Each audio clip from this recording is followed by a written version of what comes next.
AP parliament election results 2024 Tirupati SC parliament నియోజకవర్గం ఈరోజు వెలువడినటువంటి 2024 Tirupati SC parliament నియోజకవర్గపు రిజల్ట్స్లో ఎం గురుమూర్తి గారు వైఎస్ఆర్సీపీ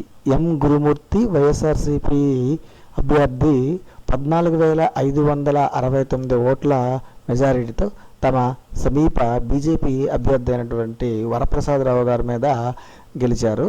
గురుమూర్తి గారికి 45.7% ఓట్లు, వైఎస్ఆర్సీపీ 45.7% ఓట్లతో గెలవగా సమీప బీజేపీ అభ్యర్థికి 44.6% ఓట్లు వచ్చాయి. మొత్తంగా Gurumurthy majority 14,569. Tirupati SC parliament constituency. ఇదే కాన్స్టిట్యువెన్సీ నుండి 2019లో జరిగినటువంటి ఎన్నికల్లో బి దుర్గాప్రసాదరావు గారు వైఎస్ఆర్సీపీ 55% ఓట్లతో తన సమీప టీడీపీ ప్రత్యర్థి మీద గెలుపొందారు. టీడీపీ ప్రత్యర్థికి 37.6% ఓట్లు రాగా వైఎస్ఆర్సీపీ 55% ఓట్లు దక్కించుకుంది 2019.